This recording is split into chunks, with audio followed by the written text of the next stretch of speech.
One of the things I frequently hear some stackers of copper say is, well, I love it.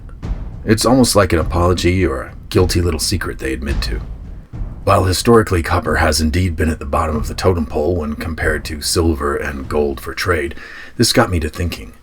If it's worth something to you, looks nice, and impresses those you show it to, why shouldn't it be just as worthwhile to collect? Should the material something is made from determine its value? And if so, why are these worth so much? Today we're talking copper bullion, baseball cards, silver eagles, and perceived value. This topic is going to take some twists and turns before I arrive at my conclusion, so I hope you enjoy the ride.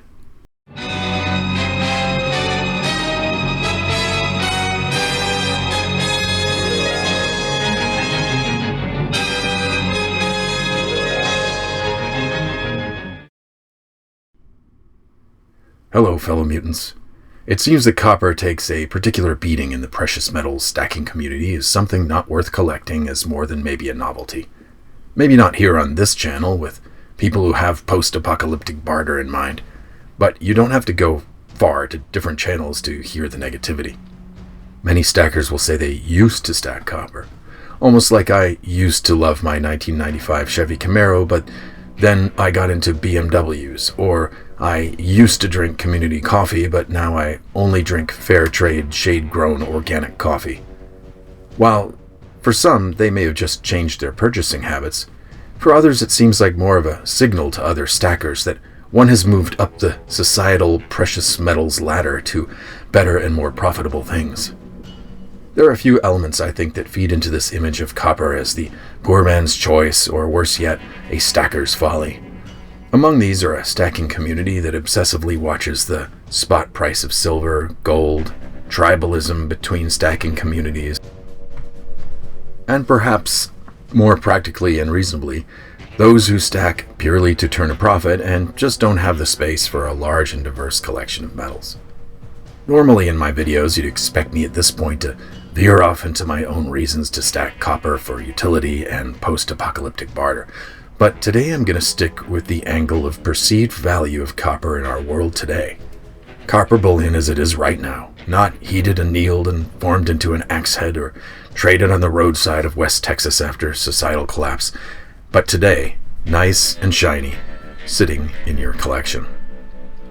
In order to explore that, I'd like to look at other things that are collectible and have a community around them. For example, baseball cards.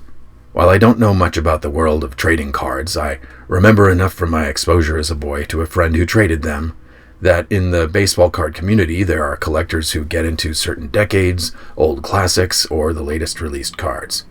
Some will love Topps or Fleer versus other brands they consider great or trash. Certain brands of collectible cards will have more value by virtue of rolling off a certain press than another manufacturer, or by having exclusive rights to logos, nice-looking designs, or great photos. Sometimes rarity might trump all of these considerations. In short, a thing is worth what the market and community collectively think it's worth. Think about it. A stacker of silver eagles who pays $50 for a fresh 1-ounce round from the U.S. Mint does so because there is a perceived value in having a particular design by a particular mint with a year associated with it and government-endorsed face value. A face value far lower than the spot price of its content, but let's set that aside. All that said, at the end of the day, it's still just 1 ounce of silver. Without a collectively held belief in a market willing to pay a certain price, it's not worth any more or less. Maybe a little more if it has a nice mirror finish and objectively impressive strike and design. But if an alien landed and picked up a silver eagle, it would see a nicely formed piece of pure silver. It would be no different than an Asahi generic silver bullion round. Back to the baseball card analogy. Topps is often rated as the best trading card due to its exclusive rights to the MLB logos, in a way reminiscent of exclusivity of coins from the US Mint.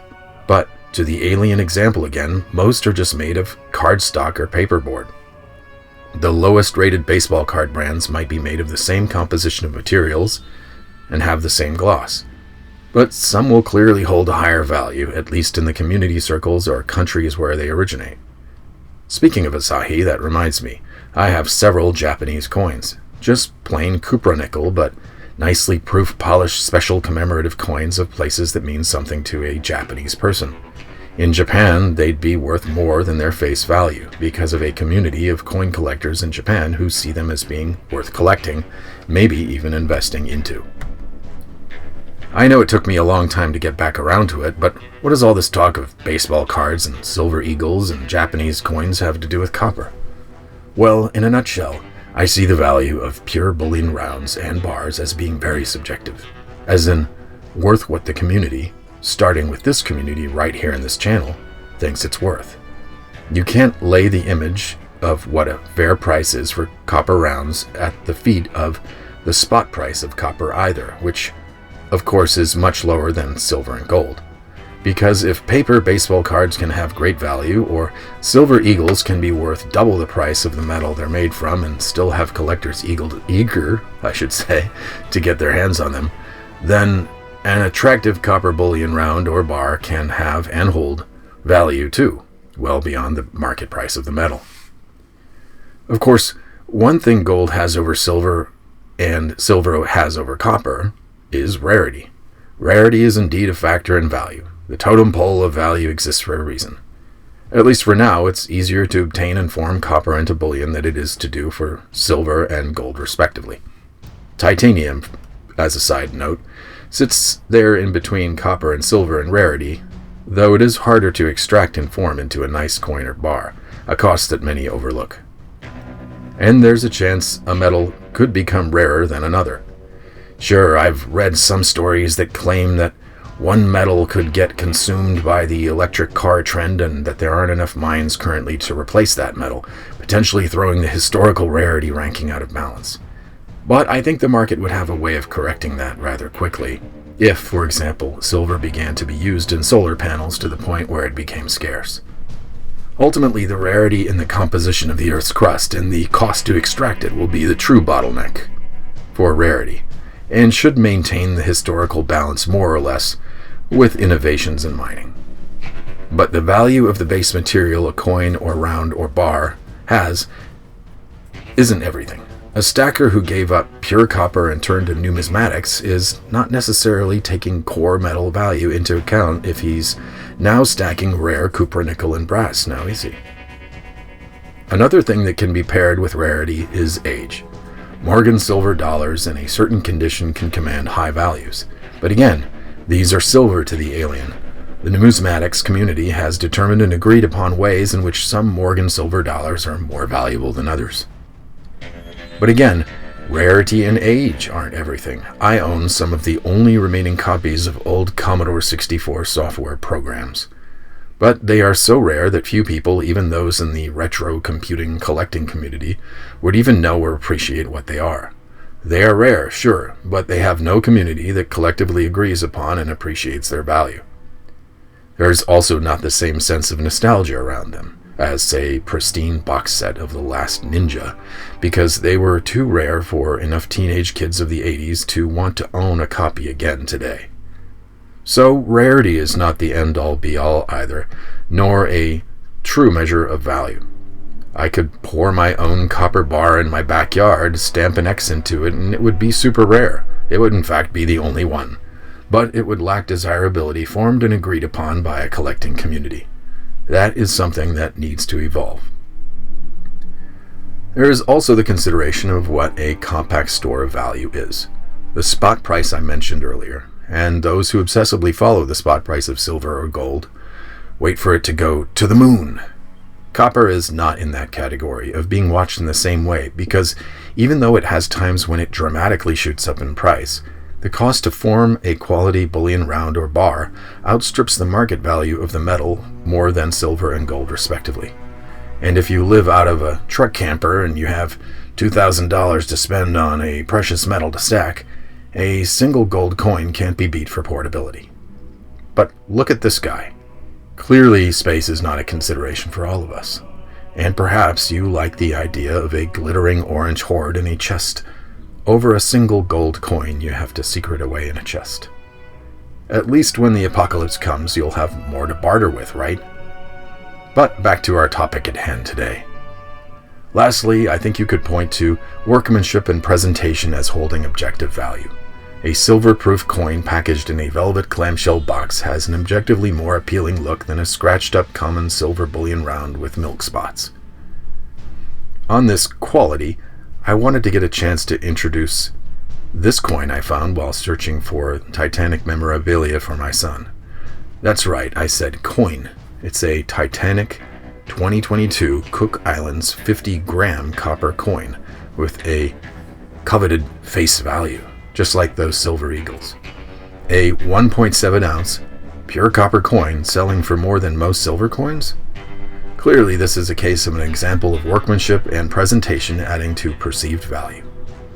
To be sure, there are 1 and 2 ounce silver art coins that also sell for over $100, so the idea is not too unusual, but I thought it neat that copper got the treatment, and I think it looks great.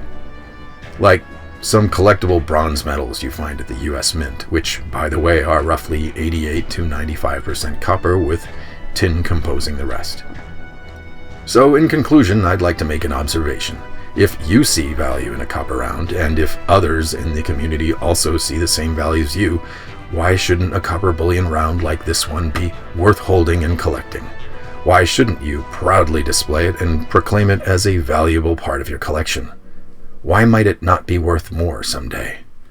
All my talk of utility and post-apocalyptic barter just being the icing on the cake. Perhaps the collective community here can decide that these have some of the qualities I listed above: workmanship, presentation, design, rarity, and they are indeed worth more the intrinsic value of the pure copper they were made from, just as a baseball card can be worth far more than the paper that it was printed on. To take that further in an upcoming video, I'd like to explore a ranking of quality copper rounds and bars versus some of the poorer examples in my collection. Just as there are low-budget and high-quality baseball card brands, some copper rounds and bars just shine brighter than others. Food for thought in any case. Speaking of food, I suddenly feel the need to find one of those cardboard textured pieces of gum that came along with the baseball cards. You know, the ones with the flavor that lasted all of 10 seconds? Well, that's all I have for today. Until next time, it's Copper Mutant, signing out.